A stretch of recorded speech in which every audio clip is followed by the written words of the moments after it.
Ranking Member. Thank you, Mr. Chairman. Mr. Powell, Chairman Powell, if we can go back to the pre-pandemic and look at first where the economy was, how it was performing. Were we experiencing a record economic expansion prior to the pandemic? Longest in our history. And so we saw the lowest overall unemployment, is that correct? That is, yeah. Well, since in 50 years, really. Since the 1960s, let's say. That's right. How about how it was affecting everybody? I know we've had some that try to say it didn't impact all groups. We've seen other numbers. I've surely seen other numbers that showed that everybody benefited, but especially those lowest level entry levels. We saw record startups, African American unemployment, Hispanic unemployment at all-time records. Is that what you saw as well?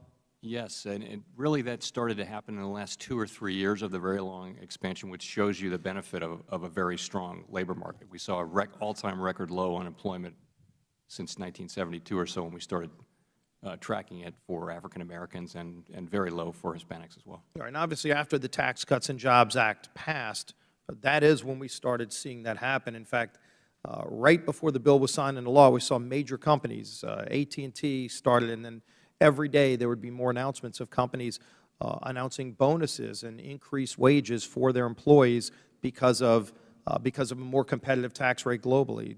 Did you see that same thing?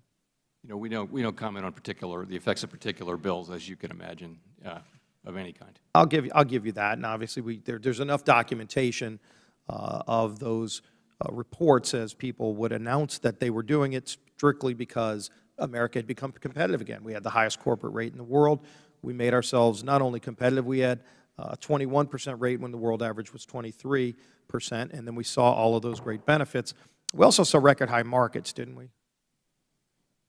We did, yeah, I guess. So when we saw the government-ordered lockdowns, whether it's businesses, schools, didn't that ultimately hurt this record-setting economy? You know, I don't know that I can say that. I mean, I think of course, the economy was very hard hit by the pandemic, and it's assigned to others to decide how we should have reacted. It's really not something that the Fed has expertise in or the ability to judge. Would you say that the lockdowns were caused by a reaction to COVID-19 becoming a global pandemic? Yes, yeah. And did COVID-19 come from China? I don't know. Well, hopefully this committee will have that hearing on the origin of COVID. We won't have to wonder about it. Obviously, there's a lot of data out there that indicates not only did it start in China, but that it also started in the Wuhan lab. And whether it was intentional or accidental, that is a question no one should have doubt about when we could be having those hearings. So we'll continue to call for that.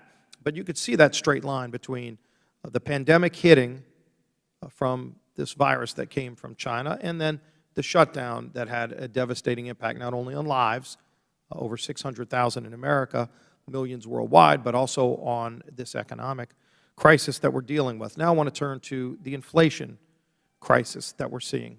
As you can see right behind me, we've seen a dramatic increase in the cost of many household items, everyday items that families buy. Milk up 5%, bacon up 13%, gas up 56%, used cars up 30%, as we're seeing a shortage of products, harder for people to get products, supply chain backups, harder to get workers. We're seeing, as the result of that, about a 5% inflation rate recently. So I would ask you, Chairman Powell, is 5% inflation acceptable to you? No, it's certainly not. So clearly we want to address this crisis. Now, when you look with the unemployment crisis, there's 9.3 million job openings right now, which is a record high, yet the economy only added back 500,000 jobs in May. We've seen the enhanced unemployment being a big factor in paying people. 40% of the people that are getting these checks are getting more money not to work than work. That was a policy decision made here in Washington, a very flawed one. You're seeing many states try to address it, but ultimately, as we have this labor shortage, as it's creating supply chain backups, as it's starting to get worse, especially on the inflation side, Chairman Powell, will the economy ever reach a full pre-pandemic level if this labor shortage continues?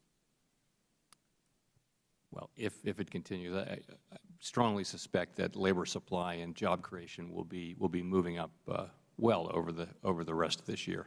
And I think that'll follow, as you see, many governors, half the governors in the country now have decided to end on their own that enhanced unemployment, and that is getting people back to work in those states. Unfortunately, some states want to continue paying people not to work, and that's causing inflation in other areas. Hopefully we can confront this, address it. I wish you well as you look at the tools you have available to you, but hopefully we as policymakers get this right as well. With that, Mr. Chairman, I yield back. I thank the gentleman for yielding back. I'm sure